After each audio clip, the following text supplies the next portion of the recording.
బాధ్యతలు తీసుకున్నాం. లోపలికెళ్ళి చూశాం. మాలో భయము, ఆందోళన. ఎన్నికల్లో హామీలు ఇచ్చాం, సూపర్ 6 అన్నాం, రాష్ట్రాన్ని గాడిలో పెడతామన్నాం. కానీ ప్రభుత్వంలో చూస్తే మొత్తం డొల్లా. ఏ శాఖలో చూసినా ఒక్క పైసా లేదు. ఏ విధంగా పరిపాలన చేస్తామని నేనైతే భయంతో పాలన ప్రారంభించాం. సమర్థవంతమైనటువంటి నాయకుడు. ఈ రాష్ట్ర ప్రజలు 22 మంది ఎంపీలను గెలిపించారు. కేంద్రంలో మొన్ననే పండిట్ జవహర్లాల్ గారి నెహ్రూ రికార్డు తిరగజేసినటువంటి బలహీన వర్గాలకు చెందినటువంటి ప్రధానమంత్రి నరేంద్ర మోడీ గారి సహకారం. ఈ రెండూ కలిసి మొన్నే 12వ తారీఖుకి 24 మాసాలు పూర్తయింది. ఈ 24 మాసాల్లో మీరు, నేను ఎవ్వరం ఊహించలేదు. ఎన్నికల్లో ఇచ్చినటువంటి సూపర్ 6 సూపర్ హిట్ చేశాం. దానికి సమాంతరంగా ఈ రాష్ట్రంలో అభివృద్ధిని శరవేగంతో ముందుకు తీసుకెళ్తున్నామని ఈ సందర్భంగా తెలియజేస్తున్నాను. అందులో భాగంగా అన్నదాత సుఖీభవ మొదటి సంవత్సరం 8,900 కోట్లు డైరెక్ట్ గా రైతుల అకౌంట్ లో వేశాం. మళ్ళీ రెండవ విడత మొదటి ఫేజ్ లో ఈ రోజు ఈ కార్యక్రమానికి ఇక్కడ శ్రీకారం చుడుతున్నాం. ప్రతి ఒక్కరూ మైకు దొరికితే అన్నదాతే ఈ దేశానికి వెన్నుముక అంటారు. ప్రతి ఒక్కరూ రైతు గురించి మాట్లాడతారు.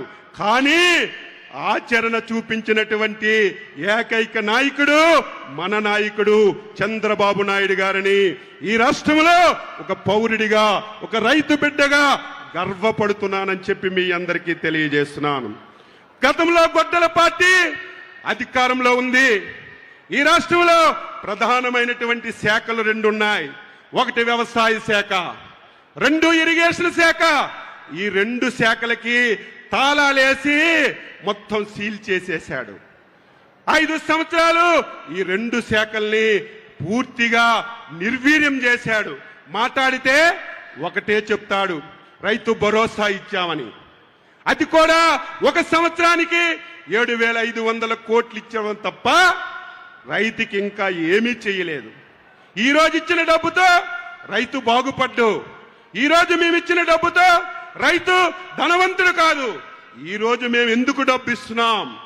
మీరు వ్యవసాయం చేసుకోవడానికి, మీకు ఉడతా భక్తిగా ఆర్థిక సహాయం చేస్తున్నాం తప్ప ఈ డబ్బుతోనే రైతు బాగుపడతాడని ఎవరైనా ఆలోచిస్తే అది తప్పు. గతంలో గొడ్డల పార్టీ అధ్యక్షుడు ఆ డబ్బే తప్ప అన్ని కార్యక్రమాల్ని సున్నా చుట్టాడు.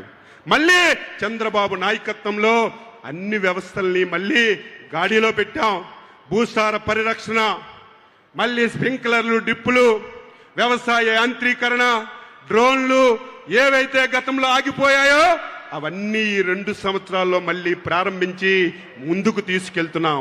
అయినా సరే వ్యవసాయం చాలా కష్టంగా ఉంది. అనేక కష్టాలు వస్తున్నాయి.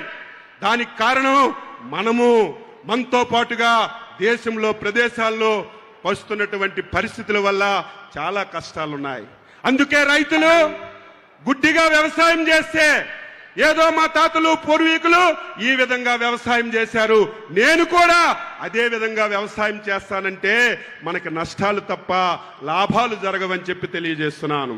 ప్రభుత్వం చెప్పిన విధంగా, శాస్త్రవేత్తలు చెప్పిన విధంగా టెక్నాలజీని ఉపయోగించుకొని వ్యవసాయం చేస్తే దానికి తోడుగా మన నాయకుడు చంద్రబాబు నాయుడు గారు ఉన్నారు.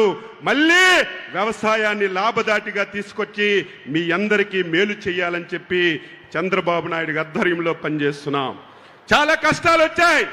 గత సంవత్సరం మీ ప్రాంతంలో పొగాకు ఎవరు కొనేవాళ్ళు కాదు. 300 కోట్లు పెట్టి పొగాకు కొన్నాం. కోకోకి ధర లేకపోతే కోకో కొన్నాం. ఉల్లిపాయలు తడిచిపోయి ఎవరూ పట్టించుకుపోతే ఉల్లిపాయలు కొన్నాం. మళ్ళీ ఈ సంవత్సరం చాలా సమస్యలు వచ్చాయి. మళ్ళీ పొగాకు ధర పడిపోయింది.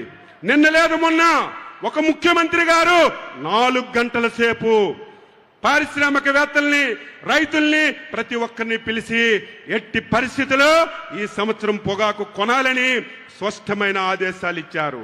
ఈ రోజు అదే విధంగా చిత్తూరు జిల్లాలో తోతాపురం మామిడికి ధర తగ్గిపోతే ఎవరు ఊహించలేదు. కేజీకి 4 రూపాయలు ఇచ్చి రైతులకు ఆదుకున్నటువంటి ప్రభుత్వం మన ప్రభుత్వం, చంద్రబాబు నాయుడు గారి ప్రభుత్వం అని ఈ సందర్భంగా మీ అందరికీ తెలియజేస్తున్నాను.